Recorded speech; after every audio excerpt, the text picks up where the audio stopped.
My name is Shane Michael Sobnosky Jr. I train out of Harbin Jiu-Jitsu. I'm from the town of Santa Fe, Texas. And the reason why I'm fighting tonight is because I'm trying to reach the next level. I'm just trying to see how far I can go. My name is Ty Savage Gwerder. I'm fighting out Extreme Couture in Las Vegas by way of Honolulu, Hawaii, and I'm here tonight to steal the show. There's multiple game plans all in one big game plan. So we'll have to see how he is, because it's been 8 to 10 months since he fought last. So the question is he the same fighter I watched the past 2, 3, 4 fights ago, or is he different? That's the scary thing about Ty Gwerder. Honestly, I think beating Shane is gonna take just me showing that I'm levels above him. I've been in situations and I've fought top talent, and I think my experience at this level is gonna be too much for him. People who plan to lose usually lose, but losing can't happen. Any fight can go my way or his way. I want my hand raised up tonight. 100% I'm gonna win. Come tonight, I'm gonna put him on his butt and I'm gonna beat him. You better bring your A game. I'm coming for all of it. And everyone knows they don't call me the Savage for no reason.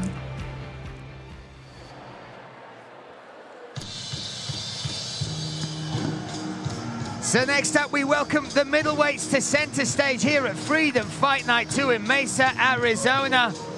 And walking out to the Gorillas, a little tilt to the cap of the UK singer Damon Albarn on this one, is this man, Shane Sobnosky. Slightly surprised there. I think that's a good air conditioning system they got in the building. I don't know what about that. But Sobnosky, my friend, now Frank, he's on a 3-fight win streak. His last fight in particular was very interesting. Took on Jared McLaughlin. And when you watch the way this guy fights, he has a very dominant cruise-style footwork. He moves extremely well for a middleweight. He had a good position to start that round. He then got reversed and was in some bad spots, got mounted. But at the end of that first round, swept McLaughlin, ended up on top, put some punishing ground and pound in. So much so that even with 30 seconds of that ground and pound, McLaughlin refused to answer the bell for the second round. That says a lot about what he felt, the pressure, the power, the intensity that this guy brings. No, Shane's a former football player. A bet from a friend whether he would even make it one practice in the sport of MMA. Shows up and showing great talent. So you see that in his footwork, very fluid, light on his feet, tries to embody that dominant cruise type style. But you're right, shows that great resiliency mentally, was in bad positions, stuck on, and when the opportunity arose, he took advantage of it such in a way that he made his opponent, and the best way to win in a fight is you quit on the stool. There's no other way to truly dominate a man than when a man sits on a stool and goes, I don't want any more, I'm done. So set and ready is Shane Sobnosky. Let's welcome his opponent.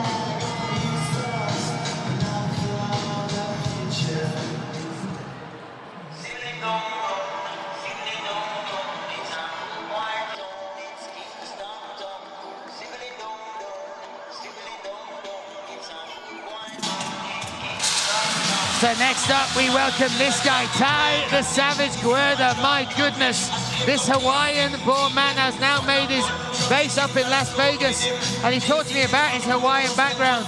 Like you talk about the Irish fighting spirit, the Mexican fighting spirit, the Hawaiians, my goodness, fighting is truly in their blood, and he feels that. He says that switch, that savage mode comes, and he believes it's from that Hawaiian upbringing that he's come from. Yeah, not all cultures have that in them to where there's that bravado of manliness, and he defines their masculinity off of, hey, we're all having a beer, you call me out, we're gonna clear the tables, and we're gonna solve this fisticuff style. And the Hawaiian culture very much is that way, and he embodies that into his training and his skills, and when he comes here, so for him, obviously every man walks inside this cage, wants to win, wants to fight, wants to compete, but sometimes you need those extras, whether you fight for your children, you fight for your family.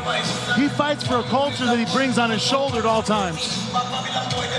So entering the cage, fighting out of Extreme Couture, based over in Las Vegas, is Ty Gwerder, facing up against Shane Sobnosky. Look at the tail of the tape there, 3 years the younger is Ty Gwerder. Height and reach, height the same, reach though on the side of the Hawaiian fighter. Let's get this underway. Let's hand it to RMC Matt Veldaz. Ladies and gentlemen, this is our featured bout of the evening, sponsored by Factum Financial, helping Middle America regain their financial independence. This bout is 3 rounds in our middleweight division.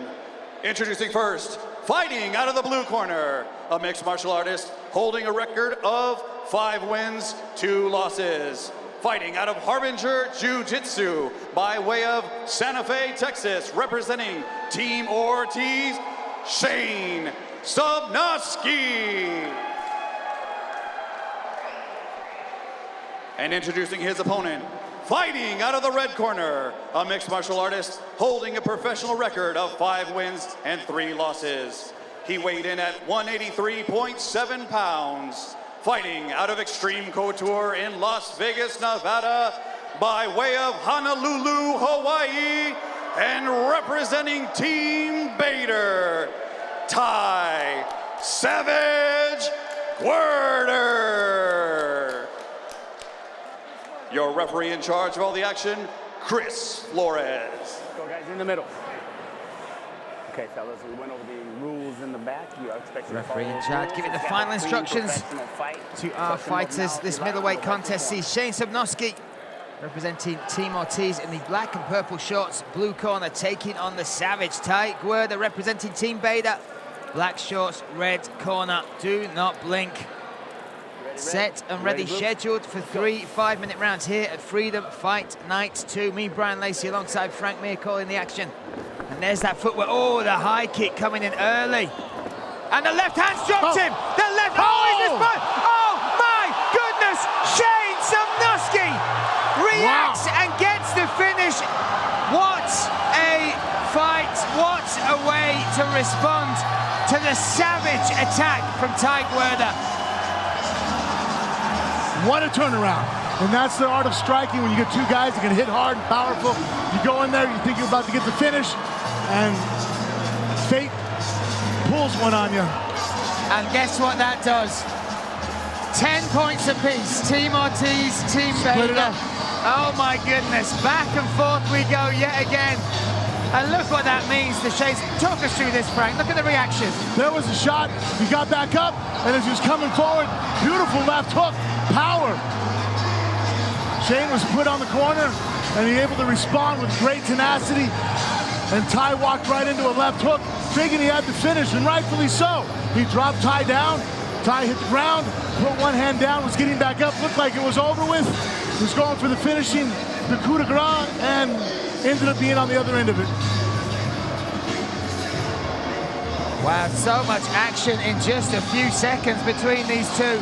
The head kick came up early from Gwerder as well. A real warning shot, just clipped the top of the head of Sobnosky. But to come back like that when you're hurt, as he's getting back to his feet with that powerful left hook, Frank, my goodness. Yeah, to get his feet under him, because, I mean, power comes from the ground, you know, and he just got his legs knocked out. So he hits, his legs give out, he's stunned, he puts a hand on the mat, he's able to recover enough to get up. Most guys there are, we call it Bambi style, where you're like, you're walking on ice, you're wobbling, let alone able to just lock down and generate enough power to knock someone out like Ty.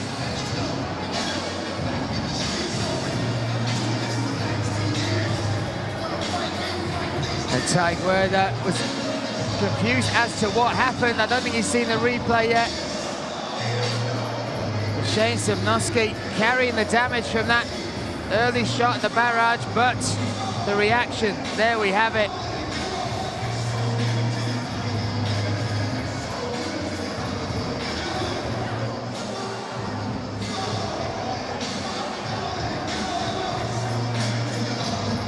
So, set and ready, let's bring the fighters together.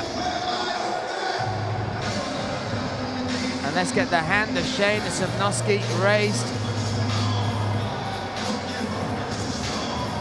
Ladies and gentlemen, your referee, Chris Flores, calls the fight after 12 seconds of round 1. Your winner by knockout, Shane Sobnosky.